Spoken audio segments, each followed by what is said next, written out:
Well, today I got a few things to do today. I haven't made a video in a while again, but that toolbox there, the top one, is just jam packed, and I'm having a hard time, finding a spot for my stuff and finding stuff. So that toolbox, that top box there, is going to go in my race trailer. This one here is going to go on there. Right now I got all my air conditioning stuff for the Chevelle on top there because I'm working on the AC for this. But the first job of the day is trying to get that box off and this box on. I got an overhead crane here, but I really don't know yet how I'm going to strap it down to get underneath it. I'm really not sure. I got to try and do this by myself. There's nobody here to help me lift it, so the guy said it was about 300 pounds. So that's the first thing on the agenda today. The other thing is I'm going to bring the race car in. Last weekend we raced. Well, I wouldn't really call it that. More like tested and failed.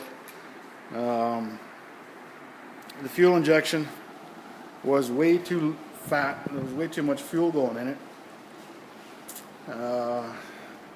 The quickest it went was an 850 at 158 or 159 miles an hour.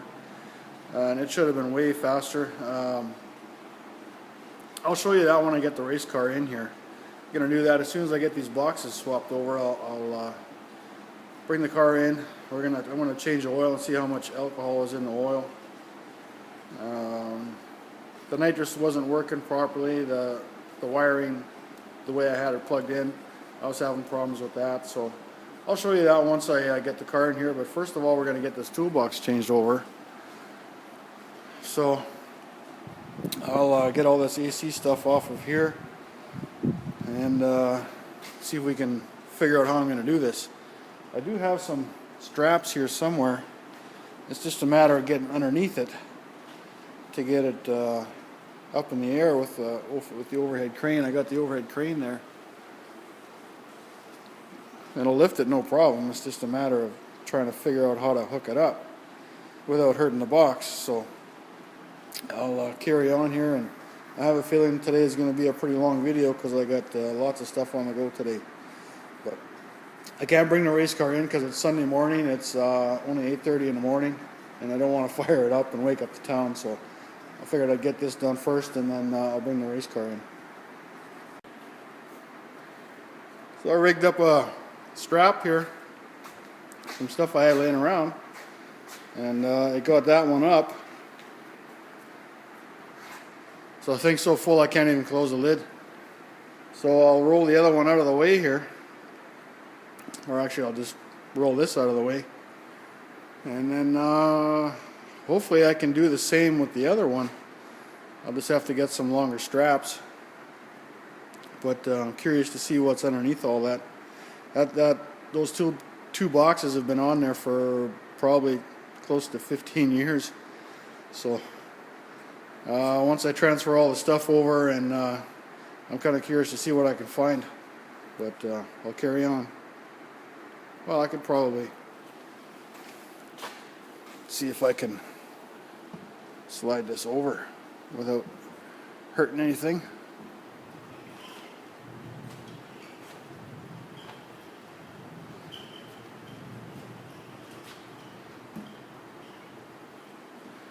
That was easy. I'll get a dolly. Some of my dollies here somewhere.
Just like that.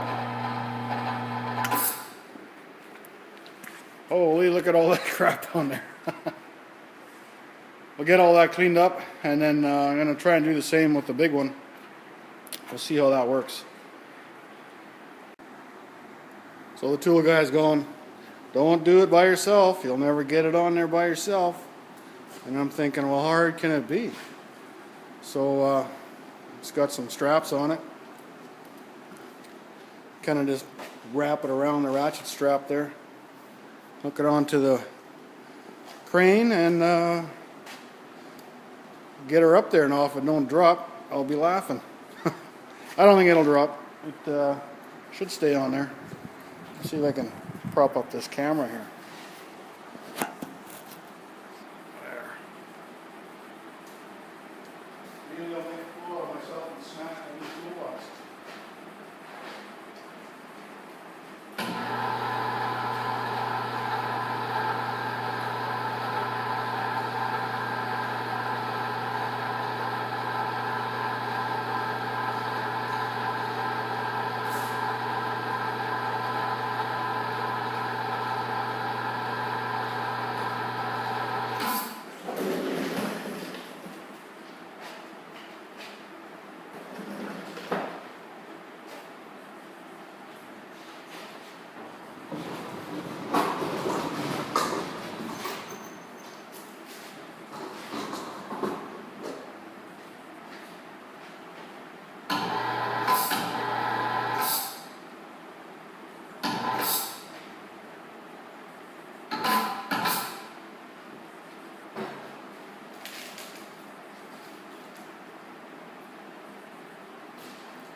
I would call that a success.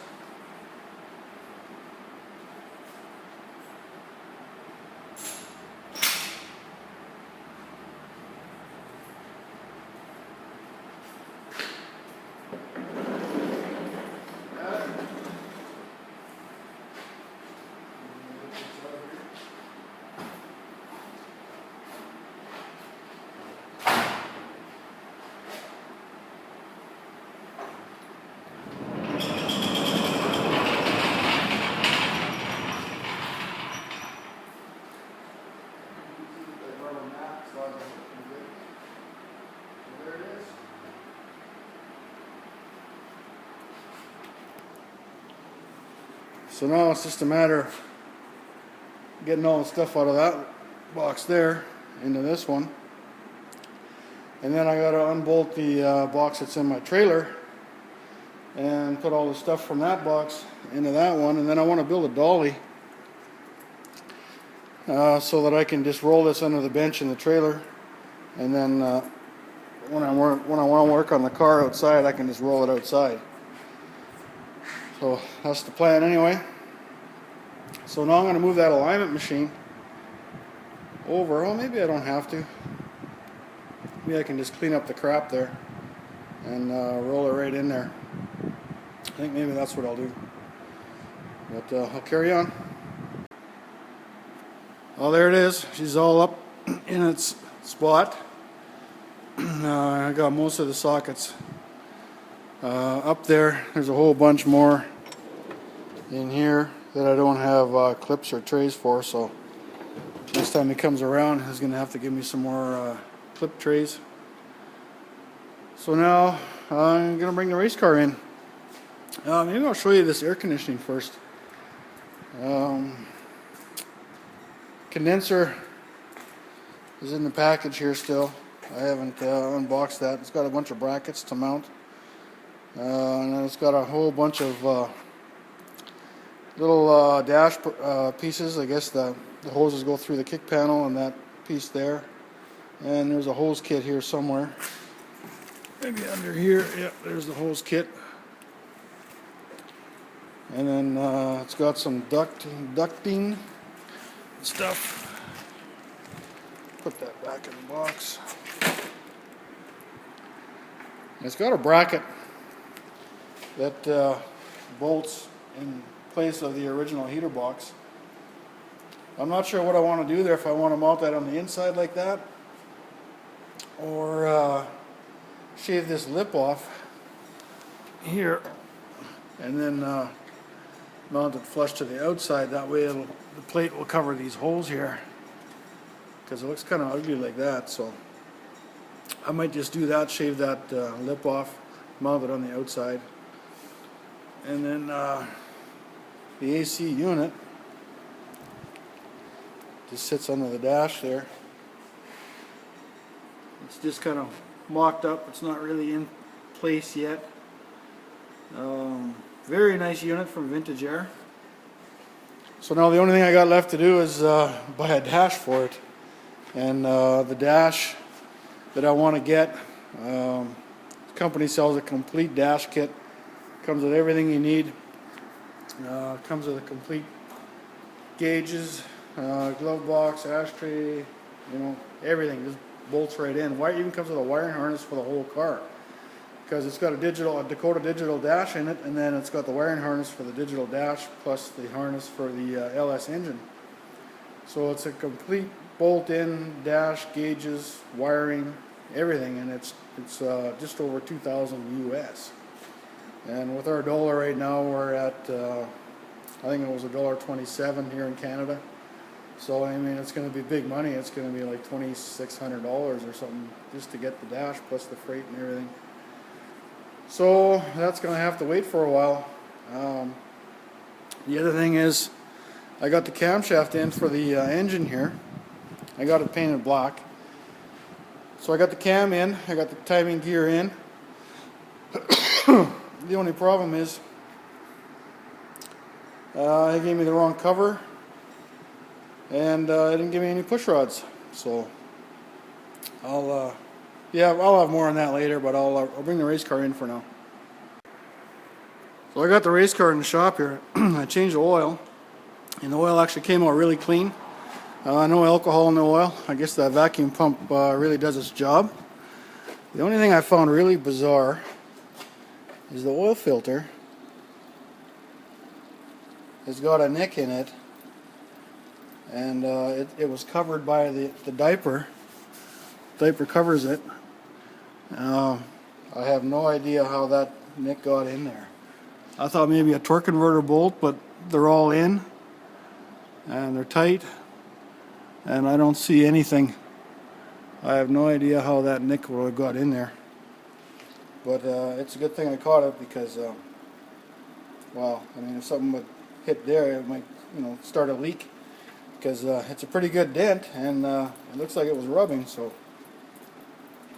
But, oil is still draining here. It's pretty thick. It kind of takes a while. So I'm going to let this drain over lunch. It's almost lunchtime. And then come back and work on the nitrous end of it, get that wiring all fixed up, and then back in the trailer. So yeah, that's all I got. So maybe I'll come back after lunch here and do a little more video, show you guys what I'm doing with the nitrous. And this is the reservoir here for the vacuum pump, and this thing collects a lot of moisture, and you can see it collects some oil too. I just drained it before I did the oil change, and there was quite a bit of alcohol in there. So that's kind of a good indicator that the motor's running really fat if there's a lot of alcohol in here. Last year, after every run, there wasn't near as much alcohol in here, so I know that the tune-up was a lot leaner last year. So I'm going to lean it out and go from there. So I got the car in here, and then I changed the oil, and the oil came out nice and clean. I didn't get the video camera out because I had people coming in and out, and I just wanted to get it done. So I change the oil and put it back in the trailer. So that's should be all good to go. I checked the timing. Only thing I got left to do is check the plugs. But I got a run here on my GoPro from the last race when it ran really slow, like it ran 880 or something. I'll see if I can get that on this video. I haven't downloaded it from the GoPro yet, so I don't even know how good it is, but I'll see if I can get that on here. Oh, it's hot in here today. Got the fans going. Gotta put my AC in the window here pretty soon. But anyway, a big window unit. But yeah, I'll carry on here. I'll get this downloaded, and then we're going out today's Sunday, so next Sunday we're going out racing again if the weather's good. So hopefully we'll be able to test the new setup and see if everything works. I soldered I removed all the weather pack connectors. Here's a weather pack connector that I had in for the nitrous solenoids, and there's just too many wires going into one plug, and I actually did find one plug that was loose. So I changed it all. I soldered all the wires together solid, put some Trinket ink tube on there, and she's all good to go now. So I'll download this and I'll see if I can get that GoPro video up, and then we'll go from there. So sorry I haven't made a video in a while, but thanks for watching. I'll catch you guys later.